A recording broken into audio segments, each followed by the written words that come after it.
পশ্চিমবঙ্গের 2025-এর সমস্ত মাধ্যমিক পরীক্ষার্থীদের জানাই বাংলার জ্ঞানমুকুট চ্যানেলের পক্ষ থেকে ওয়েলকাম। বাংলার জ্ঞানমুকুট চ্যানেল তোমাদের প্রস্তুতিকে আরো মজবুত করার জন্য এবং লাস্ট মিনিট সাজেশন হিসাবে আবার একটি কোশ্চেন নিয়ে চলে এসেছে। তাই অবশ্যই তোমরা ক্লাসটি মনোযোগ সহকারে শেষ পর্যন্ত দেখবে এবং বন্ধুদের মধ্যে শেয়ার করে দেবে। ভালো লাগলে একটি লাইক করে দেবে। কি কোশ্চেন দেওয়া আছে আমরা দেখে নেব। দেওয়া আছে x² - 6x + 2 = 0 সমীকরণের বীজদ্বয়ের সমষ্টি কত হবে। অপশন আমার 4টে দেওয়া আছে। এবার এটাকে আমরা কিভাবে সলভ করব। ফার্স্ট আমাদের x এর ভ্যালু এখানে বার করতে হবে। x এর ভ্যালুটাকে আমরা মিডল টার্ম ফ্যাক্টর করে আমরা বার করতে পারবো না। এটাকে আমাদের করতে হবে সিধর আচার্যের সূত্র প্রয়োগ করে। তাই আগে জেনারেল একটা আমাদের ইকুয়েশন জানতে হবে। ax² plus bx plus c equal to 0। এটাকে 1 নম্বর ইকুয়েশন দিয়ে দেবো। আর দেখো দেওয়া আছে যেটা x² minus 6x plus 2 equal to 0, এটাকে দিয়ে দেবো 2 নম্বর ইকুয়েশন। এবার 1 ও 2 তুলনা করব আমরা। 1 2 যদি তুলনা করি দেখো কি পাবো। a এর ভ্যালু পেয়ে যাব, এখানে কিছু নেই মানে 1, তাহলে a এর ভ্যালু হয়ে যাবে 1।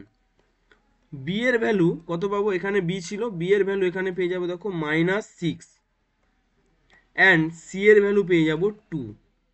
আমরা ভ্যালুটা কেন বার করলাম এবিসি। সিধর আচার্যের সূত্র প্রয়োগ করতে গেলে আমাদের একটা ফর্মুলা জানতে হবে। x = -b plus minus √of b² - 4ac whole divide by 2 × a। এটা হচ্ছে আমাদের সিধর আচার্যের সূত্র। এবার আমরা যেহেতু এবিসি 1 নম্বর ইকুয়েশনের সাথে আমরা তুলনা করে পেয়ে গেছি ভ্যালুগুলো, এখানে আমি মান বসাবো। x = অর্থাৎ যে বীজ দুটো চেয়েছে সেগুলো বার করব।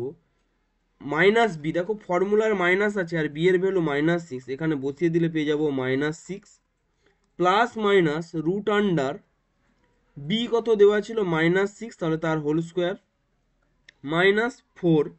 এর ভ্যালু এখানে দেওয়া আছে তোমার কত 2, এই যে 2 এখানে 2 অ্যান্ড সরি এর ভ্যালু এখানে 1 অ্যান্ড সি এর ভ্যালু দেখো এখানে দেওয়া আছে 2, তাহলে 4 × 1 × 2 হোল ডিভাইড বাই আমরা পেয়ে যাব 2 × a এর ভ্যালু 1।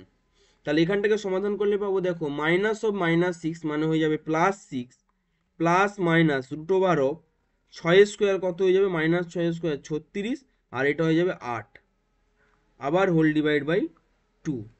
এখান থেকে আবার আমরা পেয়ে যাব 6 প্লাস মাইনাস, দেখো এখানটাকে যদি আমরা ক্যালকুলেশন করি একদম স্টেপ বাই স্টেপ দেখাচ্ছি যাতে তোমাদের বুঝতে অসুবিধা না হয়। এখানে পাবো 28, নিচে আবার থাকবে 2। এটাকে আবার যদি সমাধান করি দেখো আমি 6 প্লাস মাইনাস দেখো 28কে আমরা লিখতে পারি 7 × 4, তাহলে এখান থেকে কি পাবো দেখো 4, তাহলে রুটের ভেতরে যদি এটা থাকে আমি এখান থেকে লিখতে পারি 2√7, তাহলে এটা হয়ে যাবে আমার 2√7 হোল ডিভাইড বাই 2। এবার আমি x এর ভ্যালু প্লাসের জন্য নেব, যখন পজিটিভ সাইন হবে মানে এখানে যে প্লাস মাইনাস আছে আমি প্লাস নেব। তাহলে x = কত পাবো দেখো 6 আছে, এটা প্লাস করে দিলাম 2√7 হোল ডিভাইড বাই 2। এটা করলে এখানে পাবো দেখো কাটাকুটি 3 প্লাস √7 পেলাম, একটা বীজ আমি পেলাম 3 প্লাস √7। এবার নেগেটিভের জন্য দেখব, যদি x নেগেটিভ নেওয়া হয় তাহলে x = পাবো দেখো 6, এখানে পাবো -2√7 হোল ডিভাইড বাই 2। তাহলে এটাকে যদি আবার সমাধান করি পাবো দেখো 3 √7। আমি দুটো বীজ পেয়ে গেছি, নাম দিয়ে দিলাম, এটাকে আমি আলফা বললাম, এটাকে আমি বিটা বললাম। দুটো বীজ আলফা অ্যান্ড বিটা পেয়ে গেছি। বলেছে বীজদ্বয়ের সমষ্টি কত, আমাকে এখানে চেয়েছে আলফা প্লাস বিটা কত। দেখো ভ্যালু বসাই 3 প্লাস √7 প্লাস অফ 3 মাইনাস √7। যদি ব্যাকেটটা ওঠাই √7 কেটে যাবে, পড়ে থাকবে আমার 3 + 3 = 6। তাহলে এটাই হয়ে যাবে আমাদের অ্যান্সার। সঠিক উত্তরটি হয়ে যাবে অপশন সি। সঠিক উত্তর হয়ে যাবে অপশন সি, 6 হয়ে যাবে এই প্রশ্নটির উত্তর।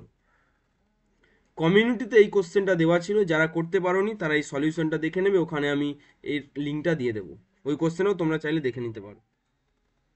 ক্লাসটা যদি তোমাদের হেল্পফুল মনে হয় তাহলে অবশ্যই কিন্তু ভিডিওতে একটি লাইক করে দেবে এবং বন্ধুদের মধ্যে শেয়ার করে দেবে। পরবর্তী ক্লাসে আমরা এরকম আরও ইম্পর্টেন্ট কোশ্চেন নিয়ে আসবো। ততক্ষণের জন্য সবাই ভালো থেকো।